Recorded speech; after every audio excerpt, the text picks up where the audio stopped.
Let's start right there with the polarizing quarterback that is Anthony Richardson. We've had a conversation about him this week on this show. Well, ESPN's Jeremy Fowler says he's spoken with multiple NFL teams who have scouting departments that have first-round grades on Richardson and multiple teams that have fourth-round grades on Richardson.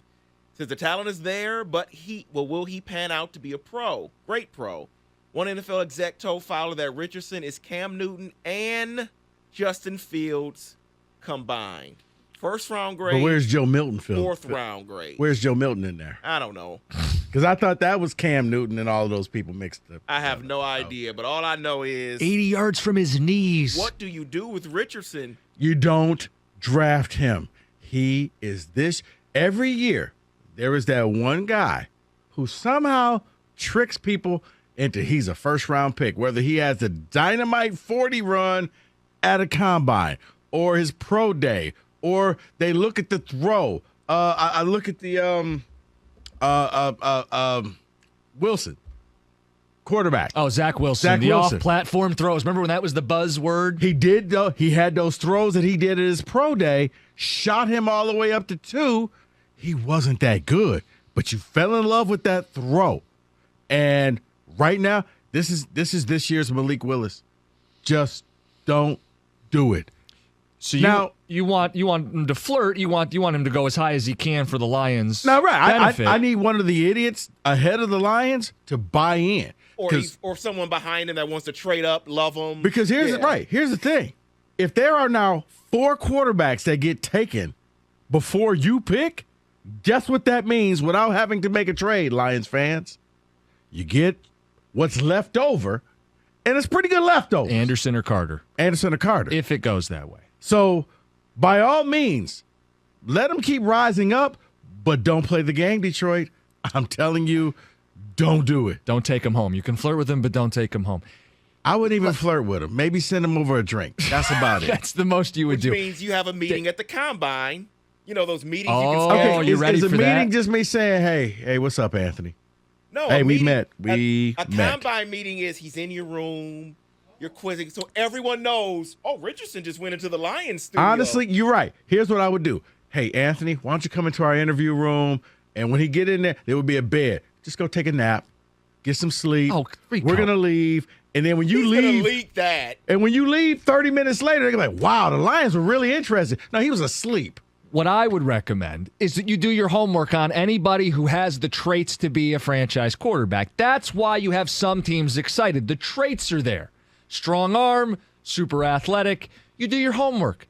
You do talk to him. You do consider it. Not at 6, right. But as he falls, but hold on. Let me just make this point. Why couldn't you make a throw to 10 yards? Sure, you ask him that question. But you also say, what is the kind of team he should hope to be drafted by? If I'm his camp, where do I want to go? I want to go somewhere where I can't play right away for my own good. I want to go somewhere with a great offensive line, smart offensive coaches, and a couple nice weapons, a quality run game. Everything I just described is the Michigan Panthers. The Detroit Lions. The Michigan Panthers. Let's talk about this for a second. Russell Wilson is back in the news. Who is his current head coach? Sean Payton. Sean Payton. Well, there's a report out here that Russell Wilson pushed to have the Seahawks coach, Pete Carroll, and their GM fired. In order for him to stay, that's what he wanted, according to this report. It says Wilson asked Seahawks ownership in February of 22 to fire Carroll and general manager John Snyder in hopes the team would hire Sean Payton to be the head coach. This is in Seattle. Yes. In Seattle. And now he gets okay. So Russell Wilson denied it. He says, quote, Carroll was a father figure to me and that Snyder believed in me and drafted me as well. I never wanted them fired. All any of us wanted to do was win.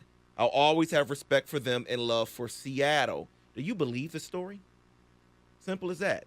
Do you believe it? I could see a world where his agent leaked it to force him out, knowing they would not actually fire the entire brain trust. I could see that. And Russell could say, I never said that, but certain friction took place in a meeting. But why is plausible this deniability. Today? I don't know. I'm wondering the same thing. Maybe he should have went into the cave. Question for you. Who, if any quarterback, could actually get the entire front office and coaching staff fired in football? Is it just Mahomes? Could anybody else successfully get the front office, general manager, head coach fired? Well, Brady's gone. He did it. Anybody? Might just be Mahomes. Mahomes It may probably be because could. Rodgers probably wanted to get his coach fired, but it didn't happen.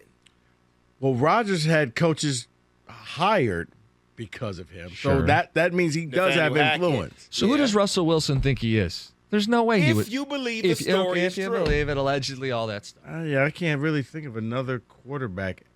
Allen, maybe. No, maybe Josh Allen. no. They love him there. If he were to, Oh, come on, man. They were digging out his house in a snowstorm. Are we missing the obvious answer here? Because I think it just happened. Kyler Murray, You know what? You're right. GM, coach, kick to the curb. David wins. no, but hold on. They were No. fired for incompetence. That's not the same No, thing. I as- think they were fired because Kyler Murray didn't want them there. Well, see, Cliff Kingsbury was fired because somebody had to fall on the axe, and your contract was smaller than Kyler Murray's. We can't get rid of Kyler Murray. We can get rid of you. We didn't. If both gentlemen made the same amount of money, they would have got rid of Kyler Murray, but they couldn't. I would have kept Kingsbury because I do think that Kingsbury's a good coach. He hitched his wagon to the wrong person. Talking about hitching your wagon to maybe the right team. DeAndre Hopkins is rumored to be getting traded this offseason. Well, according to Yahoo Sports, the Buffalo Bills could be a dark horse team to go after him. The report says the Bills need a 1B to Stephon Diggs 1A. Hopkins has shown that he is still capable of being a top 10 receiver in the game. Pairing him with Josh Allen and Diggs would greatly benefit Buffalo. And Hopkins to Buffalo? Think that can happen? I think that would destroy Buffalo. Why? One, Hopkins is not a good dude. He's just not. And I'm going to leave it at that. Two, I don't think his ego. See, did you hear what David said? They needed him to be a 1B. Not a number 2. Right. So they were already trying to cater to his ego. You know what a 1B is? It's number 2. Okay? I don't think he can handle not being the guy. It would tear that team apart. He needs to go to a place, Green Bay, where he's number 1. the guy, where on 4th and 10, he's getting the ball. That's his ego, man. If not, he'll tear that team apart. Buffalo doesn't want to be torn apart. That is in football today.